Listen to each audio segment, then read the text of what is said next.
حبار بن اسود اللہ کے رسول صلی اللہ علیہ وسلم کی سب سے بڑی صاحبزادی کا قاتل ہے۔ حضرت زینب رضی اللہ تعالی عنہ آ رہی تھی مکہ سے مدینہ کی طرف، اس نے نیزہ مارا، آپ گر گئیں۔ بطن اطہر میں اولاد تھی، بچہ ضائع ہو گیا، شدید بیمار رہنے کے بعد وصال کر گئی۔ فتح مکہ کے بعد حبار بن اسود چہرے پہ نقاب ڈال کے آیا، باپ کلیجے پہ ہاتھ رکھ کے بتائے نا بیٹی پیاری کتنی ہوتی ہے۔ باپ ذرا کلیجے پہ ہاتھ رکھ کے بتائے کہ بیٹیاں جگر کا چین ہوتی ہیں، بیٹیاں سکون ہوتی ہیں، بیٹی باپ کو کتنی پیاری ہوتی ہے۔ بیٹی کا قاتل سامنے کھڑا ہو گیا، چہرے پہ نقاب ڈالا ہے، کہتا ہے یا رسول اللہ صلی اللہ علیہ وسلم بہت بڑا دشمن بھی آ جائے تو آپ معاف کر دیتے ہیں۔ جاگ رہے ہیں آپ لوگ؟ فرمایا بہت بڑا دشمن بھی آ جائے تو معاف کر دیتے ہیں۔ حضور نے فرمایا حبار چہرے سے نقاب ہٹا، بیٹیاں بھولا نہیں کرتی، تو کلمہ پڑھ میں تجھے بھی معاف کرنے کو تیار۔ فرمایا ہٹا چہرے سے نقاب، کبھی بیٹیاں بھی کسی کو بھولی ہے لیکن تو کلمہ پڑھ صحیح، میں تجھے بھی معاف کرنے کو تیار ہوں۔ اگر اتنا بڑا قاتل معاف ہو سکتا ہے تو چچا کیوں نہیں معاف ہو سکتا؟ تائے کو معافی کیوں نہیں مل سکتی؟ ماما جی کو معافی کیوں نہیں مل سکتی؟ سسر کے ساتھ سلوک کیوں نہیں ہو سکتا؟ آپ اپنے برادر نسبتی کے ساتھ محبت کیوں نہیں کر سکتے؟ کیوں ان ساری محبتوں کو فروغ دیا کیوں نہیں جا سکتا؟ اگر قاتل کے ساتھ، ظالم کے ساتھ صلح ہو سکتی ہے، اگر ابو جہل کا بیٹا اکربا کلمہ پڑھنے آئے اور میرے رسول منبر پہ کھڑے ہو کے استقبال فرمائیں اور صحابہ کہیں یا رسول اللہ وہ تو کافر اور دشمن کا بیٹا ہے، فرمایا پہلے دشمن کا بیٹا تھا، آج تو مومن بن کے کلمہ پڑھنے آیا۔ وہ پہلے کی بات ہے، استقبال کیا جا رہا ہے۔ عزیز دوستو، تیسری بات یہ ہے کہ معاف کریں، اور چوتھی بات یہ ہے جب کوئی معافی مانگنے آ جائے نا پھر اس کو معاف بھی کر دے۔ جڑے گا معاملہ تب بھی، معافی دیں بھی اور معاف جی بڑا مشکل معاملہ ہے۔ لڑائی ہو گئی، جھگڑا ہو گیا، اچھا پہلے کئی دفعہ سلام لے لیتے ہیں، ہمارا ماحول بڑا جی پہلے سلام دعا ہو جاتی ہے، لیکن بیٹے کی شادی کا کارڈ بھیج دیا تو کارڈ واپس کر دیا ہے، میں نے منگنی کو نہیں سدیا تو میں نہیں آؤں گا۔ واہ جی واہ، بھائی منگنی پہ آپ کا آنا کچھ ضروری تھوڑا تھا، جب گھر والے کا دل کرے بلائے۔ پھر وہ ساری برادری کو لے کے دروازے پہ گیا، پر پھوپھی کہتی ہے میں آتی ہی نہیں، ماما جی کہتے ہیں تو جو مرضی کر لے، یہی تو موقع آیا ہے۔ حدیث سناؤں، اتنے سخت لفظ، اتنے سخت، رحمت للعالمین رسول اتنے ناراض نظر آتے ہیں۔ حضور نے فرمایا ترغیب و ترہیب میں حافظ منذری رحمت اللہ علیہ حدیث لائے، رسول رحمت صلی اللہ علیہ وسلم نے فرمایا جس سے اس کا بھائی معافی مانگنے آیا اور اس نے معاف نہ کیا، جس سے اس کا عزیز، اس کا دوست، اس کا رشتہ دار، اس کا مومن بھائی معافی مانگنے آیا اور اس نے معاف نہ کیا، فرمایا اگر معاف نہیں نہ کرنا تو میرے حوض کوثر پہ نہ آئے، میں جام نہیں پلاؤں گا۔ حوض کوثر پہ بالکل نہ آئے، مجھ سے جام کا مطالبہ نہ کرے، سخت گرمی کے ماحول میں میں نہیں جام پلاتا، اگر مجھ سے جام لینا ہے میرے ہاتھوں سے تو جب بھی کوئی معافی مانگنے آئے فوراً معاف کر دیا کرو، جب بھی کوئی۔ اور معافی بندے کے لیے نہیں دینی، اللہ کی رضا کے لیے دے دی۔ بندے میں تو کوتاہیاں موجود رہیں گی، بندے میں تو غلطیاں موجود رہیں گی۔ آج اختلافات ہیں رشتہ داروں میں، اتنے اختلافات کے سال فوتگی ہو گئی، ایک شخص فوت ہو گیا جو کسی کا نانا ہے، کسی کا کسی کا نانا لگتا ہے، کسی کا دادا لگتا ہے، کسی کا ماما لگتا ہے، کسی کا چچا لگتا ہے، کسی کا پھپھا لگتا ہے، لیکن لڑائیاں ہی بڑی ہیں۔ بیچارہ فوت بھی ہو گیا، انتقال ہی کر گیا، اب بھی جناب آتے ہیں تو سیدھے جنازہ گاہ، اس کے لیے نہیں، لوگوں کو دکھانے کے لیے۔ جنازہ گاہ آئے، جنازہ پڑا، لوٹ گئے۔ بھئی اتنی نفرت کے مرنے والا ماری گیا ہے اور ہم ابھی تک درگزر کرنے کو تیار نہیں۔ میرے رسول کریم صلی اللہ تعالی وسلم نے فرمایا اگر تو چاہتا ہے کہ تیری عمر بھی زیادہ ہو اور تیرا رزق بھی زیادہ ہو تو اپنے رشتہ داروں سے اچھا سلوک کر، اللہ دونوں چیزوں میں برکتیں پیدا فرما دے گا۔ کن سے اچھا سلوک کر جی؟ یہ نہیں فرمایا وہ بھی جواب نہیں اچھا ہی کرے تو تب ہے۔ سب سے افضل صدقہ کون سا ہے؟ غریب کو دینا، مسکین کو دینا، یتیم کو دینا، مدرسے کو دینا، مسجد کو دینا، سب سے افضل صدقہ۔ اچھا یہ حدیث آپ نے پتا کیا کرنا جو میں سنانے لگا ہوں، یہ گھر جانا ہے، اس کو لکھ لینا ہے اور اس کو نہ پڑھنا ہے کبھی کبھی کھول کے کہ یہ کیا جملے ہیں حضور سید عالم کے، محبوب پاک کے، یہ کیسے عجیب حضور نے فکرے اور کس انداز میں سمجھا دیا، کتنی خیر انڈیل دی اپنے غلاموں کے دلوں میں۔ حضور نے فرمایا غلاموں پتہ ہے سب سے افضل صدقہ کون سا ہے؟ ایک صحابی کہنے لگے حضور یتیم کو دینا، فرمایا نہیں۔ سب سے افضل صدقہ کون سا ہے یا رسول اللہ؟ مسکین کو دینا، فرمایا نہیں۔ سب سے افضل صدقہ حضور مسافر کو دینا، فرمایا نہیں۔ سب سے افضل صدقہ یا رسول اللہ مجاہدین اسلام کو دینا، فرمایا نہیں۔ حضور پھر بڑی قابل غور حدیث، جاگیے گا ذرا آنکھ کھولیے گا، ذرا ٹیڑھ چھوڑیے گا، ذرا عجیب انداز دیکھیے گا میرے ماں بھئی حدیث میں فکرے کیسے بیان فرمائے۔ رسول پاک نے فرمایا تیرا رشتہ دار ہو، سب سے افضل صدقہ کیا ہے؟ تیرا، بولیے یار، تیرا رشتہ دار ہو اور غریب ہو، حقدار ہو۔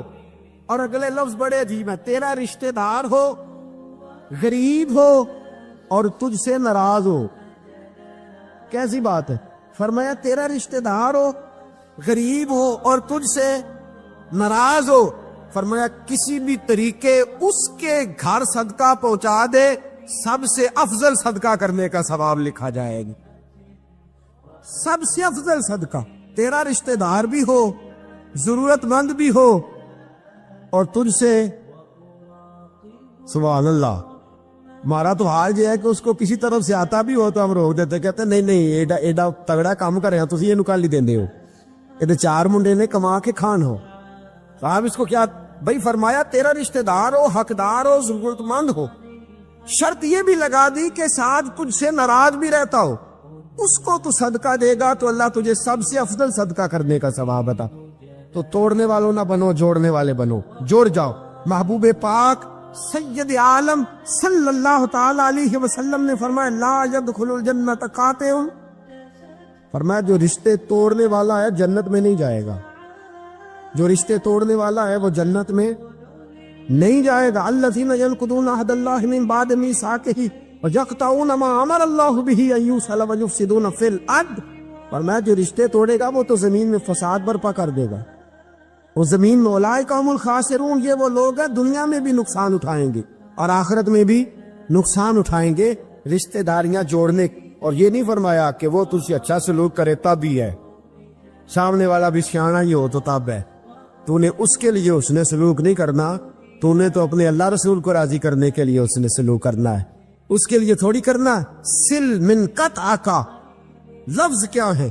اور میں آپ کو ذاتی بات بتاتا ہوں، ایک آدھ دفعہ یہ تجربہ کر کے دیکھا، اس میں خیر ہی بڑی ہے۔ فرمایا سل من قطع کا، حضور نے فرمایا اس کے ساتھ جوڑ جو تیرے ساتھ توڑتا ہے، اس کے ساتھ جوڑ جو تیرے ساتھ توڑتا ہے نا، نفرت کرتا اس سے پیار کر، اور جو تجھے اذیت دیتا اس کی خدمت کر، اور جو تیرے ساتھ زیادتی کرتا ہے تو اس سے محبت کر۔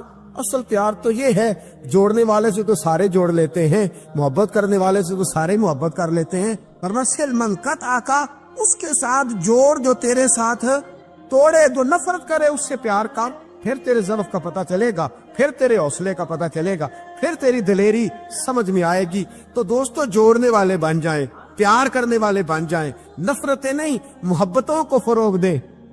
اگر یہی کام ہوتا، میں کہا کرتا ہوں اگر دولت بڑی پیاری ہوتی نا تو سب سے زیادہ سیدہ فاطمہ کے گھر رہتی، اگر یہ بہت اعلیٰ چیز ہوتی تو یہ تو وہ والا گھرانہ ہے کہ 3 دن چولہا نہیں جلا۔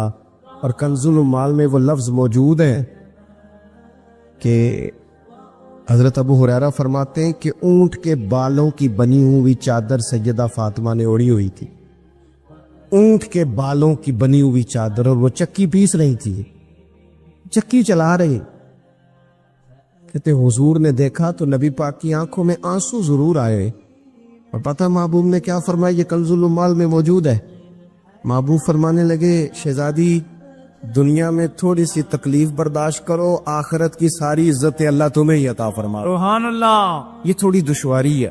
یہاں ہر بندے کی بیٹی دکھی نہیں، جس کو بھی پوچھ لیں دکھی ہے، جس سے بھی پوچھ لیں۔ حضرت جی دعا کرنا، پیر صاحب دعا کرنا، مفتی صاحب دعا کرنا، بزرگ کو دعا کرنا۔ کیوں جی؟ بیٹی بڑی تکلیف میں۔ کیوں جی؟ کہتے سسرال والے کام بڑا کراتے ہیں، چکی پیستی ہے، لیپا پوتی کرتی ہے، اس کے ہاتھوں میں چھالے پڑ جاتے ہیں۔ ایسا ہوتا ہے کہ ستو کبھی آ جائے تو پھر سارا دن ان ستوؤں پہ ہی گزر جائے۔ کبھی ایسا ہوتا ہے کہ 3 دن روزے رکھے جائیں اور ایک کھجور اور ایک پانی ملے افطار سحر کے وقت۔ یوں بھی کبھی وقت گزارا ہے۔ اور میرے عزیزوں یاد رکھنا، ہم نے جو مزاج اختیار کر لیا ہے نا اس وقت، یہ جو پوری دنیا میں گاڑیاں بھاگ رہی ہیں، ملک سے باہر لوگ جا رہے ہیں، دولتیں جمع ہو رہی ہیں، یہ ضروریات کا رٹا نہیں، یہ ضروریات نہیں، یہ خواہشات ہے۔ ضروریات تو پوری ہو رہی تھی، لیکن وہ جو خواہشات کی تکمیل تھی، وہ جو پڑوسیوں کی بڑی کار ہمیں پریشان کر رہی تھی، وہ جو گھر کے سامنے ایک پلاٹ تھا اور دل کر رہا تھا حویلی نہ بنا لوں، وہ جو ٹینشنیں تھی، انہوں نے بہت بھگایا، لوگوں تھکا دیا۔ نظریاتی زندگی، اور نظریاتی زندگی میں کچھ کرنے کا عہد، کچھ ارادہ کیا جائے کچھ کام کرنے کا۔ دیکھو سارے لوگ ساری ڈیوٹیاں تو نہیں کر سکتے، میں یہ مائک اپریٹ نہیں کر سکتا، تو پھر میرا خیال ہے مجھے اس بندے کی بھی قدر کرنی چاہیے جو اسے چلا سکتا ہے۔ جو کام میں گاڑی میں سفر کرتا رہتا ہوں، وہ کہاں گھوم آتے ہیں، تو میں تو سو جاتا ہوں کئی دفعہ گاڑی میں، لیکن ڈرائیور کو لوگ ڈرائیور کہہ کے پکارتے ہیں، حالانکہ تو سویا ہوا تھا، وہ تو جاگ رہا تھا۔ اس کی اہمیت کو سمجھنا چاہیے۔ ہم نہ زندگی میں کوئی بھی کام کریں، ایک تو کام کریں، اور جو ایک کرے زندگی میں لیکن ذرا سونا کر کے کرے، کوئی ایک مقصد بنا لے، کوئی ایک مقصد ہو، کوئی ارادہ ہو، کوئی پروگرام ہو۔ نہ سمجھ آئے تو بخاری میں حدیث موجود ہے، ایک بوڑھی اماں حضور کی مسجد میں جھاڑو دیتی تھی، اور چلو کچھ کرتی تو تھی نا یا وہ، اور دیکھو سعادت جھاڑو وہاں دیتی ہے جہاں 70,000 فرشتے سویرے آتے ہیں، 70 شام آتے ہیں۔ سبحان اللہ، سبحان۔ حضور کی مسجد شریف میں جھاڑو دیتی ہے خاتون۔ ہمارے ہاں تو خیر امام خطیب کی بھی کوئی قدر نہیں ہوتی، کوئی نہیں ہوتی۔ امام کبھی کو مشورہ دے لے تو کہتے ہیں اسلام زیادہ دیتا ہے، مولوی نما لے آؤ، مشورے زیادہ دیتا ہے، اس کو چینج کرو۔ اور مسجد کے خادم کی کوئی حیثیت، لیکن جو مسجد میں جھاڑو دینے کی فضیلت ہے نا، حضرت بابا فرید صاحب سے جب کو بندہ کہتا تھا نا دل بڑا پریشان ہے، تو بابا صاحب کہتے تھے مسجد میں جھاڑو دیا کر، اللہ سکون عطا کرے گا۔ مسجد میں جھاڑو دیا کر، اٹھ نہ فریدا ستیا تے خلقت ویکھن جا، تے متے کوئی مل جائی بخشیا تے چل تم ہی بخشیا جا۔ اٹھ نہ فریدا ستیا تے جھاڑو دے مسیت، اوے تو ستا ہے تے رب تے جاگدا ہے، تیری ڈاڈے نال پریت۔ اٹھنا کچھ کر۔ وہ خاتون چلو کوئی کام تو کرتی تھی نا، دیکھو نا گلی سے گزرتے ہیں لوگ، اب کھڈا ہے، سب کا موٹر سائیکل گاڑی سب تنگ ہوتے، جو بندہ ابھی گزر رہا ہے نا روڈ پہ، وہ تبصرہ کر رہا ہے کہ دیکھو بلدیہ والے صحیح نہیں کرا۔ تبصرہ جو سارے کرتے ہیں، ایک کئی تے ایک دابڑا، 2 بندے درکار ہیں، راستہ ٹھیک ہو جاتا ہے، پر اتنی محنت کرنے کو کوئی تیار ہے، کیونکہ ہمارے ملک میں جو شے سب سے عام ہے وہ تبصرہ ہے۔ تبصرہ کرو صبح شام جتنا ممکن ہے، تبصرے کرو، ڈیوٹی یہی ہے ہماری۔ وہ خاتون مسجد شریف میں جھاڑو دیتی تھی، کوئی زندگی کا مقصد تو بنایا، کوئی نظریہ تو ہے۔ صحابہ نماز پڑھ کے چلے جاتے، خاتون جھاڑو لیتی، حضور کی مسجد شریف میں جھاڑو دیتی، بیمار ہو گئی، قربان جائے، حضور تیمارداری کے لیے تشریف لے گئے، رات کو انتقال ہو گیا، ٹھنڈ کا موسم تھا، حضور کا حکم ہے جلدی تدفین کر دو، صحابہ نے تکلیف دینا مناسب نہ جانا، اس خاتون کی تدفین کر دی۔ سارا کچھ جاننے والے رسول جو فرش پہ کھڑے ہو کے عرش کی خبریں دے، وہ تشریف لائے اور آ کر کے پوچھا خبر کیوں نہیں دی مجھے؟ اس بوڑھی کے جنازے کی کوئی کام تو کرتی تھی نا، کوئی ڈیوٹی تو کی نا، خبر کیوں نہیں دی؟ ویسے تو وارث جنازہ پڑھ دے تو دوسرا جنازہ جائز نہیں ہو، وارثوں نے نہ پڑھا ہو تو دوسرا جنازہ پڑھا جا سکتا ہے، حضور تو خود وارث ہے نا ساری امت کے. ہائے ہائے بے شک. تو رسول کریم قبر پہ کھڑے ہو کے فرمانے لگے صفے بناؤ میں دوبارہ جنازہ پڑھاؤں گا. سبحان اللہ. میں دوبارہ جنازہ پڑھاؤں گا. کیوں؟ زندگی میں کوئی خدمات تو ہے نا, کوئی ڈیوٹی تو ہے نا. پہلے تو ہم کچھ کرتے نہیں, اور اگر کرتے بھی ہیں تو صرف دوسروں کا دھیان ہی رکھتے ہیں. دوسروں پر توجہ ہوتی ہے کہ فلانا فلانا. بھئی آپ اپنا کام کریں, کچھ زندگی میں کر گزرے, کوئی ڈیوٹی کریں. اگر زندگی نظریاتی ہوگی, دیکھو ڈھیر سارے لوگ ہوتے ہیں, نام میرا شاید آئے گا کہ مدرسہ انہوں نے بنایا ہے, مسجد انہوں نے بنائی, میرا ہی نام آئے گا اگر کہیں میں بناؤں گا. لیکن زمین دینے والے کا بھی ایک کردار ہوتا ہے, اس میں نقشہ نویس کا بھی ایک کردار ہوتا ہے, اس میں ایک اینٹ خرچ کرنے والے کا بھی کردار ہوتا ہے. پھر وہ کام ختم نہیں ہوتا. سریا, وہ لینٹر ڈالنے والے جو ہوتے ہیں ان میں جو سریا باندھنے والا ہے وہ بھی ایک قیمتی کردار رکھتا ہے. پھر کہتے ہیں الیکٹریشین کو بھی بلاؤ. پھر یہاں بھی کام ختم نہیں ہوتا. پھر اور اس کے گرد ڈھیر سارے لوازمات ہیں. جو بندہ جو کردار ادا کر, عالم اگر کتاب لکھ بھی دے تو ہو سکتا ہے کتابت نہ کر سکے, اور اگر کاتب بھی ہو تو ہو سکتا ہے اسے پبلش نہ کر سکے. تو یہ کچھ نہ کچھ خدمات, کچھ نہ کچھ ڈیوٹیاں. حضرت مولا علی شیر خدا نے چھوٹی عمر میں کہا تھا یا رسول اللہ دین کی مدد بھی کروں گا, آپ کی حفاظت بھی کروں گا. 63 سال عمر پائی اور ہر میدان میں اگلی صبوں میں, ہر میدان میں اگلی صبوں میں, ہر میدان میں اگلی. حضور سے وعدہ کیا تھا یا رسول اللہ ڈیوٹی کریں گے, خدمت کریں گے. ہمارے ہاں یہاں تو منصوبہ بندی ہو رہی ہے. امام غزالی سے آ کے کسی نے کہا حضور کو بندہ مخلص ملتا ہی نہیں, یہ بھی غلط ہو گیا, وہ بھی غلط ہو گیا. تو امام صاحب فرمانے لگے چل تو ہی مخلص ہو جا, تیری شکل میں تو کچھ لوگوں کو مخلص بندہ مل جائے, کچھ کر تو صحیح, نہ صرف تبصرے. حضرت مولا کائنات نے عمر مبارک ساری دین کی خدمت میں لگائی. تو جب 63 سال کی عمر میں خنجر لگانا تو لوگ تو کہتے ہیں نا میرے پتر کا دھیان رکھنا اور میرے بچوں کا خیال کرنا اور فلانی ڈیوٹی کرنا. تو جب خنجر لگا تو حضرت علی کیا کہہ رہے تھے؟ فرما رہے تھے مجھے کعبے کی رب کی قسم علی تو کامیاب ہو گیا ہے. یہ دیکھو پانی پرن سہیلیاں تے رنگا رنگ کھڑے تے پریا تے اس دا جانی ہے نا جس دا توڑ چڑھے. فرمایا دیکھو میں نے کوئی ارادہ کیا تھا, آج میں کامیاب ہوا. تو نظریاتی زندگی ہوتی ہے نا, نظریاتی. پھر بندہ تھوڑی سی تکلیف بھی سہ لیتا ہے. کوئی کام کر رہا ہے نا بندہ, صحیح بخاری میں حدیث ہے, ایک خاتون نے آ کے عرض کیا تھا یا رسول اللہ صلی اللہ علیہ وسلم مجھے مرگی کا مرض ہے. بڑی تکلیف میں. وہ اللہ کے محبوب علیہ السلام سب کے لیے دعا کرتے, بلکہ حضور تو دستے شفا پھیرتے تو اللہ کرم فرما دیتا. لیکن نبی پاک صلی اللہ علیہ وسلم کی خدمت میں عرض کی یا رسول اللہ صلی اللہ علیہ وسلم مرگی ہے. تو آج حضور نے انوکھی بات کی. وہ پیچھے صاحبزادہ بشیر صاحب تشریف لائیں, آگے تشریف لے آئے. نبی پاک صلی اللہ علیہ وسلم نے نا جی آج نظریہ سمجھایا. توجہ ہے آپ دوستوں کی میری بات پر. حضور فرمانے لگے اگر تو کہے تو میں دعا کرتا ہوں اللہ شفا دے دے گا, اور اگر تو کرے صبر. مانا کیا ہے؟ مرگی کے ساتھ ہی گزارا کرے. اگر کرے صبر تو پھر میرا وعدہ ہے رب جنت عطا کرے گا. ویسے ہم پیر صاحب کے پاس, سید صاحب کے پاس, بزرگوں کے پاس جائیں, پیر صاحب ہمیں کہیں کہ گوڑا ٹھیک کرانا ہے درد کے یا جنت چاہیے, ساڑا کی جواب ہے اے گوڑے دا کچھ کرو نا جی, اس فون نہیں دینا, یہی جواب ہے نا. لیکن نظریاتی لوگ نظریاتی ہوتے ہیں. نبی پاک صلی اللہ علیہ وسلم نے فرمایا کہ تو بتا, اگر تو کہے تو دعا کرتا ہوں اللہ شفا دے دے گا, اور اگر صبر کرے تو پھر تیرے لیے جنت ہے. اس خاتون نے 1 منٹ نہیں لگایا سوچنے پہ. یہ نظریاتی لوگ ہوتے. عرض کی یا رسول اللہ آپ دعا کر دے رب مجھے جنت ہی عطا کرے. سبحان اللہ. کیا مطلب کہ میں گزارا کر لوں گی مرگی کے ساتھ, صبر کروں, مجھے اللہ جنت دے. حضور نے دعا کر دی. خاتون عرض کرنے لگی حضور جب مرگی ہوتی ہے تو جسم سے کپڑا ہٹ جاتا ہے, حیا آتی ہے, خاتون ہو عورت ہو, تکلیف محسوس کرتی ہو. محبوب نے دعا کر دی. صحابہ کہتے ہیں جتنی بھی مرگی ہوتی تھی اس کے کپڑے نہیں جسم سے ہٹتے تھے, جتنی مرضی بھی ہو کپڑا قائم رہتا تھا. دیر تک وہ بوڑھی اماں زندہ رہیں.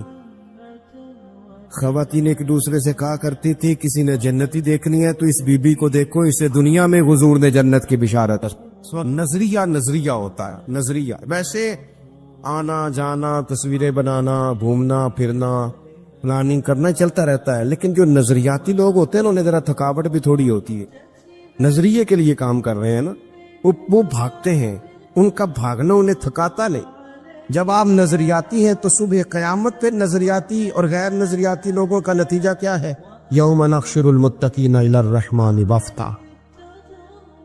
اللہ فرماتے یہ جو متقی ہوں گے نا، انہیں رب کی بارگاہ میں پیش کیا جائے گا قیامت میں، پر مہمان بنا کے پیش کیا جائے، ان کا میزبان رب ہوگا، چونکہ انہوں نے زندگی تقوی میں گزاری، محتاط وقت گزارا۔ وَنُسُوقُ الْمُجْرِمِينَ إِلَىٰ جَهَنَّمَ وِرْدًا، اور یہ جو مجرم ہیں جنہوں نے جرم کیے، من پسند زندگی گزاری، فرمایا انہیں پیاس سے ہانک کے دوزخ میں پھینک دیا جائے، پیاس سے ہانکے جائیں گے جہنم کی طرف۔ اپنی زندگی میں کچھ ارادہ کریں، دیکھیں دھوپ چھاؤں آئے گی۔ وہ ہمارے یہاں کچھ لوگ کہتے ہیں دکھی بڑے ہیں جی، ہنسے کیسے؟ تو میں کہا کرتا ہوں کہ اتنی تکلیفیں کسی کو نہیں آئیں جتنی حضور کو آئی ہیں۔ پر آپ فرمان پڑھیں، حضرت حارث بن عبداللہ کہتے ہیں میں نے تو مدینے والے محبوب کو جب بھی دیکھا ہے مسکراتے دیکھا ہے۔ سارے کام 7 سال چلتے ہیں، لیکن اپنی زندگی میں کوئی مقصد ہونا۔ یہ جن بزرگوں کے ہم آراس میں آتے ہیں نا، انہوں نے کوئی مقصد حیات بنایا۔ یہ مت سمجھنا کہ ساری زندگی پھولوں پہ گزری، یہ اس وغیرہ یہ سارے کام بعد میں ہوتے ہیں، ورنہ ڈھیر سارے صوفیہ ایسے ہیں جنہوں نے روڑے کھا کے وقت گزارا، بڑے ٹھیک ٹھاک روڑے کھائے، بڑی تکلیفیں برداشت کی، اور ان کی اگر آپ تاریخ پڑھیں گے تو بڑا کچھ ان کے ساتھ کیا گیا، بڑے معاملات ہوئے۔ ایسا نہیں یہ شہادت گاہ الفت میں قدم رکھنا لوگ آسان سمجھتے ہیں مسلمان ہونا، یہ بڑا مشکل کام ہے، اس سے ہو کے گزرنا پڑتا ہے۔ لیکن ڈیوٹی کریں، کوئی کام کریں، کچھ اپنے ذمے لے۔ یہ جو ہم وقت گزار رہے ہیں نا جی، آپ یہاں کو بیٹھے کہتے ٹائم پاس کر رہا ہوں، تو میں کہتا ہوں اتنا ٹائم کہاں سے آیا جو آپ کو پاس کرنا پڑا؟ بہت سارے لوگ کہتے ہیں جی میں بور ہو رہا ہوں، تو میں کہتا ہوں یار بور ہونے کا ٹائم بھی تو ہونا چاہیے نا بندے کے پاس۔ آپ کے پاس ٹائم زیادہ ہے اس لیے بور ہو رہے ہیں، ہمیں تو ٹائم ہی نہیں ملتا بور ہونے کا۔ تو جب کوئی کام کرنا ہے آپ نے، جب آگے بڑھنا ہے، کچھ مقاصد حسنہ حاصل کرنے، کچھ امور خیر سر انجام دینے، پھر زندگی میں ان کو طے کریں اور ان پر کام شروع کر دیں۔ رکھا حضرت فاطمہ کی بھی 6 اولادیں با اختلاف روایات بیان کی گئی ہیں، 3 بیٹے تھے اور 3 بیٹیاں تھیں۔ 3 بیٹے تھے، امام حسن، امام حسین اور امام محسن۔ امام محسن کا جلدی انتقال ہو گیا چھوٹی عمر میں، اس لیے زیادہ تذکرہ نہیں۔ باقی 2 شہزادیاں بھی ذرا جلدی رخصت ہو گئی، جناب زینب موجود رہیں، کربلا تک گئی، اس لیے ان کا تذکرہ زیادہ کتابوں میں ملتا ہے۔ حضرت فاطمہ سب سے چھوٹی تھی، نبی پاک کے ساتھ وقت گزارا، قرآن مجید نے اس گھر کی محبت ہم پر فرض قرار دے دی۔ لا اسألکم علیہ اجرا الا المودۃ فی القربى، فرمایا محبوب ان سے کہہ دو کہ میں تبلیغ پر تم سے کوئی اجر نہیں مانگتا، ہاں میرے اہل بیت سے پیار کرتے رہنا، میرے گھر والوں سے پیار کرتے رہنا۔ اور حضور نے فرمایا الفاطمہ تو بدعۃ منی، فرمایا فاطمہ میرے جگر کا ٹکڑا ہے، جس نے میری بیٹی فاطمہ سے پیار کیا اس نے مجھ سے پیار کیا۔ اور یہ بخاری مسلم ہے، مشکات ہے، فرمایا جس نے میری بیٹی سے بغض رکھا اس نے مجھ سے بغض رکھا۔ کل نمازیں پڑھے نا، بالغ ہونے سے لے کر کل نمازیں، بالغ ہونے سے لے کر کل نمازیں پڑھے۔ لو بڑی بات کرنے لگا، اور بالغ ہونے سے لے کر کوئی نماز قضا نہ کرے، اور جب ہر سال بالغ ہونے کے بعد حج آئے تو حج بھی کرے، ہر سال رمضان آئے تو روزے بھی رکھے، ہر سال زکوٰۃ بھی دے، غریبوں کی مدد بھی کرے، میٹھا بھی بولے، خلوص بھی رکھے، رویے بھی ٹھیک رکھے، پر نبی پاک کے اہل بیت سے پیار نہ کرے تو ان ساری نیکیوں کے باوجود جب مرے گا تو بے ایمان مرے گا، بے ایمان مرے گا، بے ایمان۔ اور اگر اہل بیت نبوت کے ایمان پر مرے گا تو من مات علی حب آل محمدن مات شہیدا۔ حضور نے فرمایا، امام راضی نے حدیث لکھی ہے، فرمایا جو میرے گھر والوں سے محبت کرتا ہوا مر گیا وہ سادی موت نہیں مرا، اللہ نے اسے شہادت کا درجہ عطا فرمایا ہے۔ تو سب سے پہلی بات یہ کہ حضرت فاطمہ سے، نبی پاک کے اہل بیت سے پیار کرنا، یہ ایمان کا حصہ ہے۔ یہ ضروری ہے.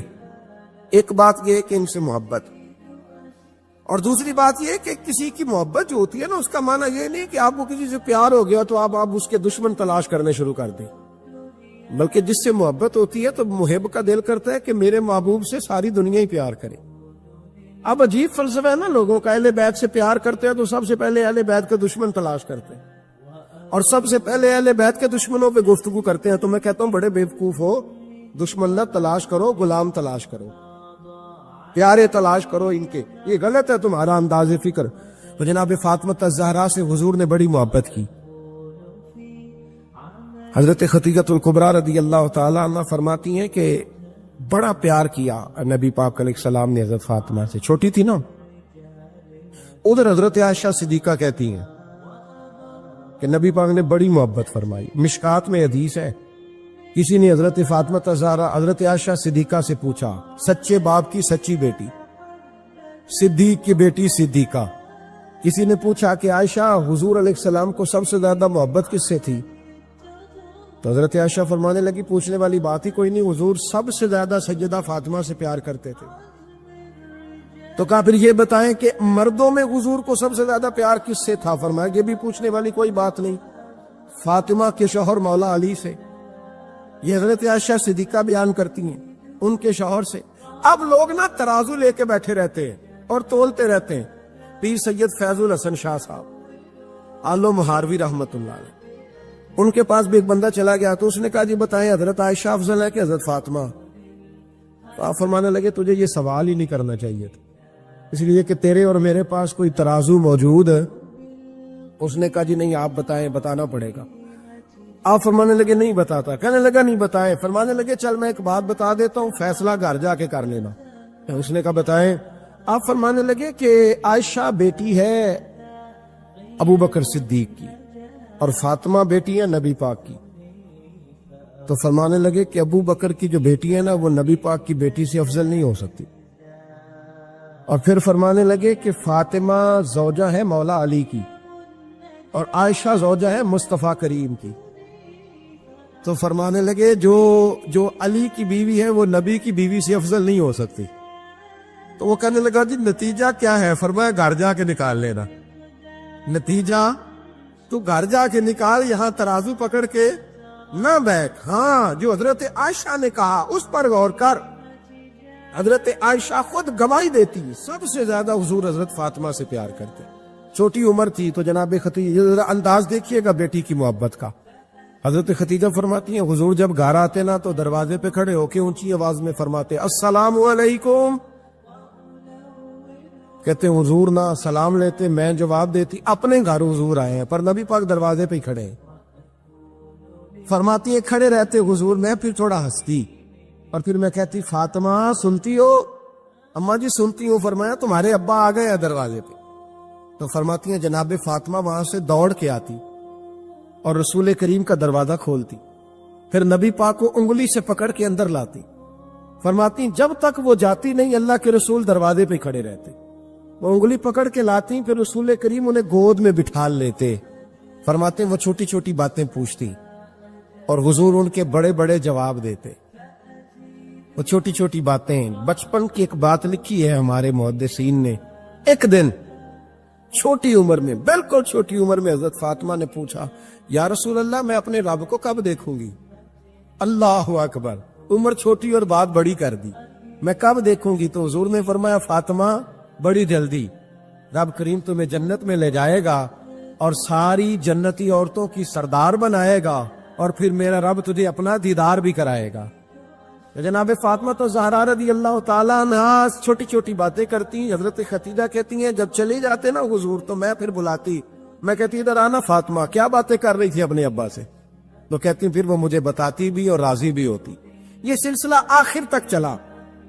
یہ حضرت فاطمہ سے راز کی باتیں کرنا حضور کا آخر تک چلا. بخاری مسلم میں حدیث، وہاں راوی حضرت خدیجہ ہے، یہاں راوی حضرت عائشہ صدیقہ ہے. جناب عائشہ صدیقہ کہتی ہیں حضور کے وصال ظاہری سے کچھ دن پہلے خود نبی کریم علیہ السلام نے حضرت فاطمہ الزہرا کو بلایا اور جب وہ آئیں تو کہتی ہیں ان کو میں نے آتے دیکھا تو میں نے پھر حضور کو ان کے استقبال کے لیے کھڑے ہوتے بھی دیکھا. پھر حضور نے ان کا ماتھا چوما، جہاں بیٹھے تھے وہاں بٹھایا پہلو میں بیٹھ گئے اور فرماتے ہیں پھر باپ بیٹی باتیں کرنے لگے. میں کوئی چیز بنا رہی تھی تو جناب عائشہ کہتی ہے میں نے دیکھا کہ حضور نے ان کے کان میں کوئی بات کہی تو جناب فاطمہ رونے لگ گئی. پھر حضور نے کان میں کچھ کہا تو وہ مسکرانے لگی. کہتی ہے حضور وہ بات کر کے تشریف لے گئے, فاطمہ بھی بیٹھی تھی, میں آئی, میں نے آ کے کہا کہ فاطمہ بتاؤ نبی کریم علیہ الصلوۃ والسلام نے آپ سے کیا کہا؟ کبھی ہنستی تھی کبھی روتی تھی. تو فرمایا حضور نے منع کیا ہے, یہ میرا اور میرے نبی کا راز ہے, میں حضور کی حیات ظاہرہ میں یہ بات کسی کو بتا نہیں سکتی. فرماتی ہے کہ فاطمہ سے تو میں نے پوچھ لیا پر حضور سے پوچھنے کی تو ضرورت ہی نہیں دی نا, لیکن وہ راز کی بات تھی. کچھ دن گزرے تو حضور بیمار ہو گئے, پھر کچھ دن گزرے تو حضور کا وصال ہو گیا. فرماتے کچھ عرصے کے بعد میں سیدہ فاطمہ الزہرا سے ملی تو میں نے کہا فاطمہ وہ بید کھول تو دے, آج تو کھول دے وہ راز کیا تھا. آپ کو بلایا گیا, پھر آپ آئیں, پھر حضور نے بات کی, پھر نبی کریم علیہ السلام کے بات کرنے پر کبھی آپ روئی کبھی آپ ہنسی, تو یہ کیا تھا؟ تو کہتی ہے جناب فاطمہ پھر رونے لگی, کہنے لگی ہاں اماں جی اب میں پردہ کھول دیتی ہوں, اب میں راز بتا دیتی ہوں. حضور کا وصال ظاہری ہو گیا. فرمانے لگی مجھے حضور نے بلایا اور میرے کان میں فرمانے لگے فاطمہ وقت تھوڑا رہ گیا ہے, اب تیرے والد نے جانے کا پروگرام بنا لیا, اب نہ ٹائم آ گیا ہے بچھڑنے کا. فرماتی ہیں جب میں نے یہ بات سنی تو میں رو پڑی, حضور آپ بچھڑ جائیں گے؟ کہتی ہے میں روئی. ذرا حدیث کے جملوں پہ غور کرنا. ماتی تھوڑی دیر گزری تو حضور نے میرے کان میں کہا فاطمہ پتر رو نہ, بیٹے رو نہ, میرے جانے کے بعد جو سب سے پہلے میرے پیچھے آ کے مجھے ملے گی نا بیٹی وہ تو ہی ہوگی. اللہ کرے میں سمجھا سکوں آپ کو بات. جب کہا نا کہ میں وصال کروں گا تو رو پڑی, اور جب کہا نا میرے بعد تیرا بھی جلدی وصال ہو جائے گا تو حضرت فاطمہ نے ہنسنا شروع کر دیا. کیا پیار ہے میرے محبوب علیہ الصلوۃ والسلام کے ساتھ جناب فاطمہ کا. ان کے وصال کی خبر سنی تو رو پڑی اور اپنے کی سنی تو ہنس پڑی.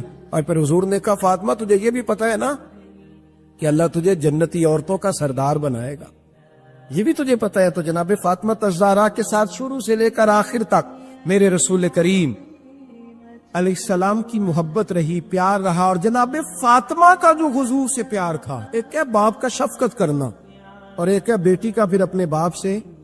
بولیے یہ بیٹیاں جو ہوتی ہیں نا ان کا بھی رویہ کو انوکھا ہوتا ہے ساری دنیا سے, انوکھا. میں کبھی کبھی کچھ ایسی باتیں کرنے کو دل کر جاتا ہے کہ جو کر گزرتے ہیں. ایک صاحب مجھ سے ایک دن کہنے لگا حضرت صاحب بڑی مشکل میں ہوں اور اتنا کٹھن وقت آ گیا کہ کوئی حال ہی نہیں. میں نے ان سے کہا کہ اپنی اماں سے دعا کراؤ, مسئلہ ٹھیک ہو جائے گا. کہنے لگا اماں تو انتقال کر گئی. تو میں نے کہا بہن سے دعا کراؤ. کہنے لگا بہن دور رہتی ہے. تو میں نے کہا پھر بیٹی سے کرا لو. آپ یقین کرے اللہ کے گھر میں بیٹھا اور رمضان کا مہینہ مجھے تیسرے دن ملا. کہنے لگا حضرت صاحب الحمدللہ اللہ نے میری مشکل آسان کر دی. کہنے لگا یہ نسخہ آپ نے بڑا عجیب بتایا, پیر تو اس قسم کی باتیں نہیں نہ بتاتے. پیروں نے تو آپ کو پتا ہے دعائیں قید کر کے رکھتے, صرف ہماری قبول ہونی ہے. کہنے لگے اب ان کا میرے ساتھ ارادت کا رشتہ ہے. کہنے لگے آپ کس طرح کے پیر ہے کہ آپ نے مجھے پلٹ کے کہہ دیا کہ اماں سے, بہن سے, بیٹی سے. تو میں نے کہا اصل بات یہ ہے کہ میں کبھی تھکا بھی ہوتا ہوں, کبھی کسی رنگ میں بھی ہوتا ہوں, اور کئی دفعہ اب تو یہ حال ہو گیا ہے کہ رونا آئے بھی تو روتے نہیں کہ لوگ تماشا نہ سمجھیں. کئی دفعہ آنسو چھپانے بھی پڑتے ہیں کہ لوگ اس کو اداکاری اور فنکاری ہی نہ سمجھنے لگ جائے. تو میں نے کہا یہ جو بیٹی ہوتی ہے نا, یہ جو بہن ہوتی ہے, یہ جو ماں ہوتی ہے, اس کو اشارتاً بھی آپ کان میں کہہ دینا مشکل میں ہوں تو یہ رات کو رو رو کے مصلی بھگو دیتی. یہ رو رو کے دعا مانگتی ہے بیٹے کے لیے, بھائی کے لیے, باپ کے لیے. اس کا رنگ ہر بیٹی پیار کرتی. اور یقین کرے کہ کلیجہ ٹھنڈا ہو جاتا ہے جب بیٹیاں چھاتی پہ لیٹتی ہیں تو لطف آتا ہے کہ اللہ کریم نے اس ننھی سی کلی میں کیا ٹھنڈک رکھی ہے کہ سارے دل کا جو ہے بوجھ اس نے ہلکا کر دیا. تو بتائیے پھر میرے نبی پاک کی شہزادی کی حضور سے محبت کتنی ہو. چھوٹی سی عمر تھی حضرت فاطمہ کی جب حضرت ختیجہ وصال کر گئی. تو کسی نے کہا فاطمہ سب سے پہلے گھر سے کب نکلنا ہوا؟ تو بخاری مسلم میں حدیث ہے, اللہ کے نبی نا بیت اللہ شریف کے سامنے سجدے میں تھے تو ابو جہل کو شرارت سوجی.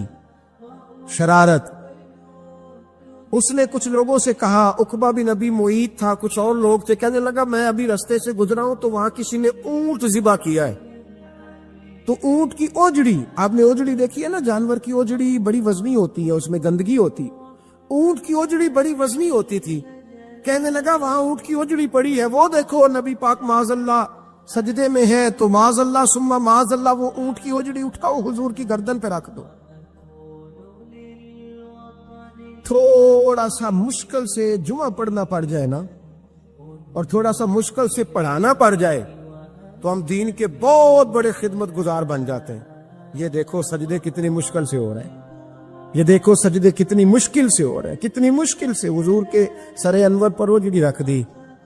یہ وہ وقت ہے کہ نہ تو چچا ابو طالب ہیں جو پہنچ جاتے، نہ جناب ختیجہ ہے جو بندوبست کرتی، تو کسی نے نہ جناب ختیجہ کے دروازے کے سامنے منہ کر کے کہا کہ محبوب کے گھر والوں حضور کے سر اقدس پر اوجڑی رکھ دی ہے کسی نے، اور حضور سر اقدس اٹھاتے ہیں تو تکلیف محسوس کرتے ہیں۔ جناب فاطمہ کہتی پہلا دیہڑا تھا جب میں چہرے پہ کپڑا ڈال کے نہ تو اپنے بابا کے لیے نکلی، فرماتی پہلا دن تھا، میں حرم کعبہ میں پہنچی، حضور کو سجدے میں دیکھا تو چھوٹے چھوٹے ہاتھوں سے میں نے اوجڑی نیچے گرائی، حضور بولے کچھ نہیں، نہ میں نے کوئی بات کی، میں نے حضور کی انگلی کو تھاما اور میں کنویں پہ لے آئی، حضور بھی نہیں بولے، جناب سیدہ فرماتی میں میری بولی، حضور بیٹھ گئے اور میں کنویں سے پانی نکالنے لگا، میں حضور کی زلفیں دھوتی جاتی اور حضور روتے جاتے، زلفیں دھوتی جاتی اور حضور روتے جاتے۔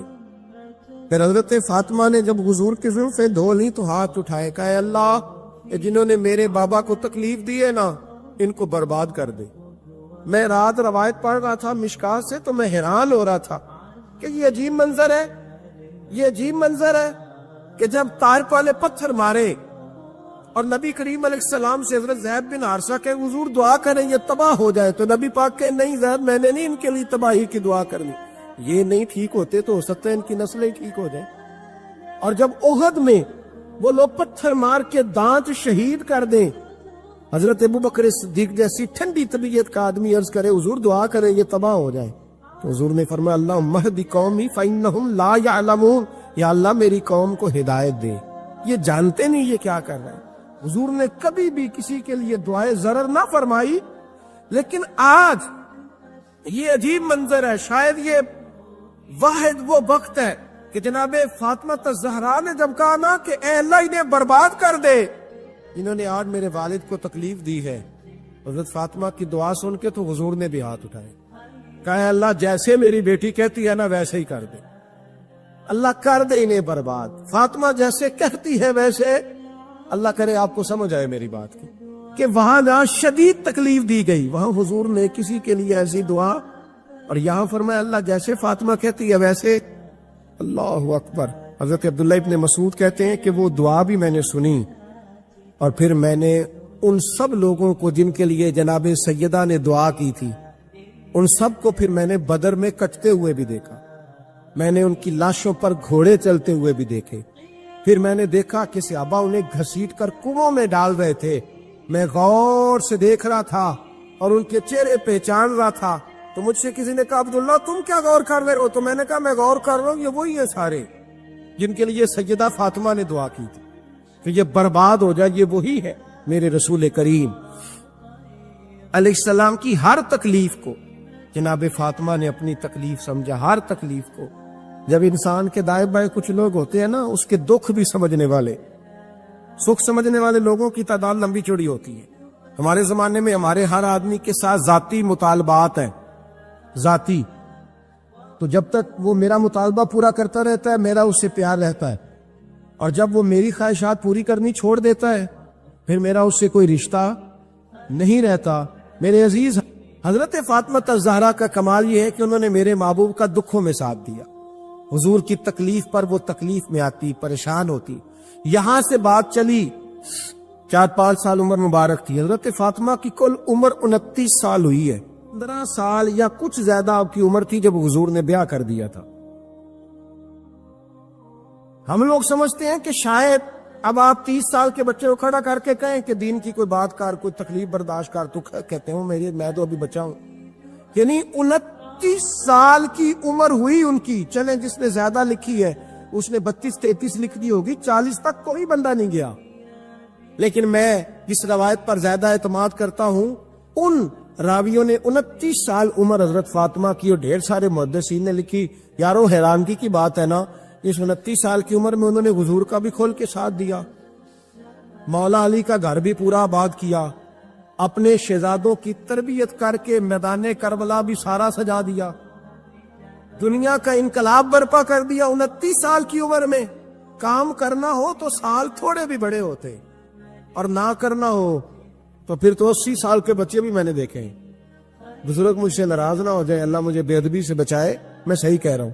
میں نے 80 سال کے بچے بھی, آپ نے بڑے تب ہونا ہے جب آپ نے نفسیاتی طور پہ بڑے ہونا ہے, لیکن آپ کی عمر ہو گئی ہو 70 سال, لیکن تصویروں کی خواہش ابھی بھی نہ جاتی ہو, ابھی بھی پروگرام بنتا ہو کہ کوئی بندہ مل جائے تو بریانی کھانے جائے لاہور, ابھی بھی آپ اس سے نکلے نہ ہو اس کیفیت سے, ذوق شوق ابھی وہی ہو.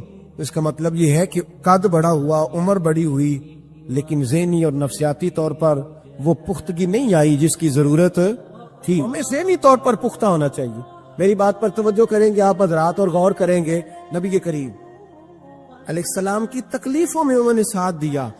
ایک تو یہ اوجری اتاری تو پھر یہ وقت بیتتا گیا. ایک حدیث کے راوی مولا علی شیر خدا ہے, امام ذہبی نے لکھی ہے. نبی پاک نے نا دین کے لیے بڑی مشقت کی, جد و جہد کی. حضرت فاطمہ چھوٹی عمر سے دیکھتی آ رہی تھی حضور کو کام کرتے. حضور کی عادت مبارکہ تھی جب سفر پہ تشریف لے جاتے تھے تو سب سے آخر میں سیدہ فاطمہ کے گھر جاتے, واپس آتے تو سب سے پہلے سیدہ فاطمہ کے گھر جاتے. مولا علی کہتے ایک دن میں نے عجیب نظارہ دیکھا.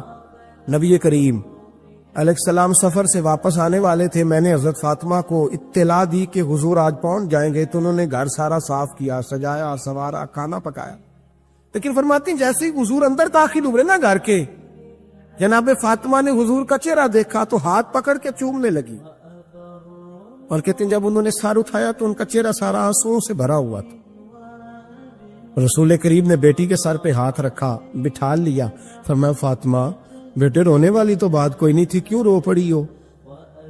تو عرض کرنے لگی محبوبہ میں بچپن سے دیکھ رہی ہوں, محنت کرتے, جد و جہد کرتے, مشقت کرتے.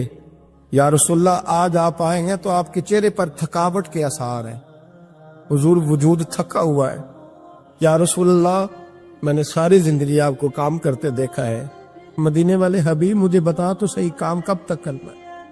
کو وقت آئے گا جب آپ کی کمر بھی بستر سے لگے, کو ٹائم آئے گا آپ گھر میں بیٹھیں, من پسند غذائیں کھائیں. حضور کب تک یہ جد و جہد کرنی ہے, کب تک یہ کام ہوگا؟ جناب فاطمہ فرماتی حضور نے میرے آنسو پہنچے. مولا کائنات شیر خدا فرماتے نبی کریم علیہ السلام فرمانے لگے فاطمہ تیرے باپ کی ڈیوٹیاں بڑی زیادہ ہیں, جب تک دنیا کے آخری کونے تک دین نہیں پہنچ جاتا, اور جب تک اینٹیں اور پتھر بھی میرے دین کا پیغام سن نہیں لیتے, اتنی دیر تک تیرا باپ جد و جہد کرتا ہی رہے گا. یہ بڑا مشکل کام ہے, یہ دین کا سفر, یہ دین کی جد و جہد, یہ دین کی تھکاوٹ. آپ اپنی مرضی نہیں کر پاتے, لوگ اپنی مرضی کے ساتھ جی نہیں پاتے جو اس رستے کے مسافر ہوتے ہیں. وہ دین کی پراپرٹی ہوتے ہیں, انہیں دین کے مطابق چلنا پڑتا ہے. تو جناب فاطمہ نے وہ سارے رنگ دیکھے رسول کریم علیہ السلام کی حیات مبارکہ کے. پھر جی ساری کیفیت جب دیکھی نا کہ حضور اتنی محنت کرتے ہیں, تو پھر جناب فاطمہ کو میرے نبی کی امت سے پیار بڑا ہو گیا صلی اللہ ہو. سمجھیے گا اس بات کو, امت مسلمہ سے حضرت فاطمہ کو بڑا. امام حسن کہتے ہیں میری امت سارے کام کرتی تھی گھر کے. اب تو شہزادے ہیں نا ہمارے بچے, کام اور بچی, یعنی بچی میکے سے واپس آتی ہے تو سب سے بڑا دکھڑا یہ سناتی ہے کہ وہ کام بڑا کراتے ہیں. یہی ہے نا دکھڑا؟ ہاں نہ تو کریں. سب سے بڑا دکھڑا کیا ہے؟ پتہ نہیں کیا کراتے ہوں گے, ہال نہیں چلوا لیتے کہیں, یا کچھ چکی نہیں پسوا لیتے, پتہ نہیں کون سا ایسا کام ہے. اور آپ ناراض نہ ہو جانا, میں بھی بیٹی کا باپ ہوں, میں بھی بہنوں کا بھائی ہوں, میں بھی اس بات کو سمجھتا ہوں, لیکن ایک بات ذہن میں رکھنا کہ یہ بات نہیں ہے کوئی کرنے والی کہ سارے بچی کے ماں باپ جمع ہو کے پہنچ جاتے ہیں ہماری بچی جی کام بڑے کرتی ہے. مثلاً کیا کرتی ہے؟ کیا کرتی ہے وہ؟ آؤ میں بتاؤں میرے مصطفیٰ کی بیٹی کیا کرتی تھی. میں نے سینکڑوں دفعہ یہ بات کی اور میرا دل کرتا ہے روزانہ کروں، پھر کرتا ہوں. دنیا میں کوئی اتنا غریب ہے جس کی بیٹی اتنا کام کرے کہ ہاتھوں پہ چھالے پڑ جائیں؟ ہے کوئی اتنا غریب تو اٹھ کے بتائے کہ میری بیٹی سسرال میں اتنا کام کرتی ہے کہ چھالے پڑ جاتے؟ میں دکھاتا ہوں. میرے رسول کی شہزادی کو چھالے پڑ جاتے. کچا مکان جناب فاطمہ جناب فضا آپ کی لونڈی تھی، ان سے مٹی منگاتی اور گھر میں لیپا پوتی کرتی، پھر جھاڑو دیتی. امام حسن اور حسین کے درمیان پورے سال کا فرق نہیں، 11 مہینے کا فرق. دونوں بچوں کو سنبھالتی. جناب علی کی والدہ حضرت فاطمہ بنت اسد بوڑھی تھی. جناب فاطمہ وہ کھول کے نوکری کرتی کہ حضرت فاطمہ بول پڑتی. حضرت فاطمہ بنت اسد بول پڑتی. کہتی بیٹے فاطمہ میرا اتنا نہ خیال رکھا کر، تیرے اپنے بھی بچے ہیں. جناب فاطمہ فرماتی آپ صرف علی کی ماں تو نہیں، میں آپ میری بھی تو ماں ہے نا. یہاں بیبیاں فلسفہ بیان کرتی ہیں. وہ کہتی ہیں جی کس حدیث میں آیا ہے ساس سسر کی خدمت فرض ہے؟ میں نے کہا کسی میں بھی نہیں آیا. ہم کیا کہہ رہے ہیں؟ کسی میں بھی نہیں آیا. لیکن یہ تو آیا ہے نا کہ شوہر راضی ہو تو اللہ راضی رہتا ہے. تو اگر شوہر ماں باپ کی خدمت سے راضی ہوتا ہے تو کرو خدمت. اس کو تو راضی کرنا ہے نا، اس پر تو توجہ دو. حضرت فاطمہ پھر چکی پیستی. چکی چکی یہ آسان جملہ نہیں کہہ جاتے، ہم سن لیتے. آپ چکی پیس کر، جو پیس کر اس کا آٹا بنانا، پھر بچوں کے لیے کھانا پکانا. پھر ایک دن کہنے لگے علی آپ کی آمدن تھوڑی ہے، خرچے زیادہ، چرخہ نہیں لا دیتے؟ فاطمہ کیا کرو گی؟ فرمایا تھوڑا سا سود بنا لیا کروں گی، تم بیچ آیا کرنا. چلو میں تھوڑا ہاتھ بٹاؤں گی. یہ ساری ڈیوٹیاں کر کے حضرت حسن بنواتے ہیں. پھر عزت والے رسول کی عزت والی بیٹی، پھر شانوں والے نبی کی شانوں والی بیٹی، پھر پاک محبوب کی پاک شہزادی. ساری ڈیوٹیاں کر کے رات کو مولا علی سے کہتی اگر آپ اجازت دیں تو اللہ کو راضی نہ کر لوں.